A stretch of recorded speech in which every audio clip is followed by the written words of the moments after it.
Oh. Okay, so we're running right now. All right, so you have seen the known samples. Those are the controls for our experiment, and these are the unknowns, unknown A and unknown B. And these are the food samples that came to us. We powdered the food samples in a blender, ran water through them, filtered out the solids, and this is the solutions we got from the samples there. So we're going to do 4 tests on these samples here. Now we're going to record the data for those 4 tests on our data table right here. And this is sample A, so we're going to be putting our information onto sample A table right here.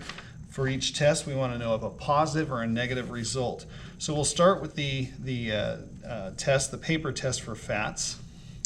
And we'll take a drop of our sample A here and put it on here and kind of rub it around a little bit there.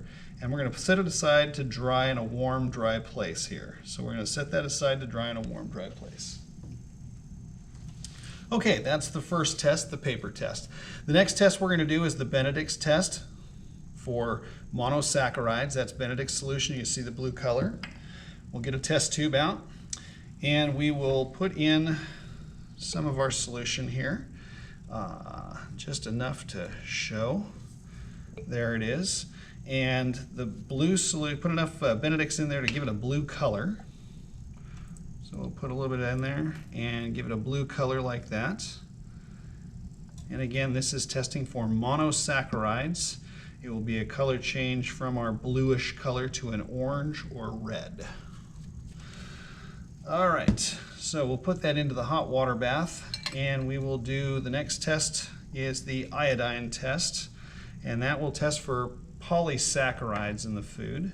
And I'll put the iodine in here first so you can see the color of the iodine.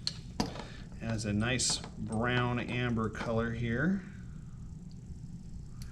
Put that in there, and then we'll add our sample here, and there it is. And we can see that it is still an amber brown color, just a little bit lighter. All right.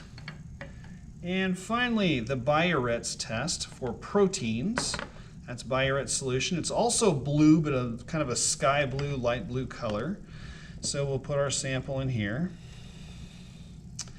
Just a little bit. Don't need much. Enough to see a color change.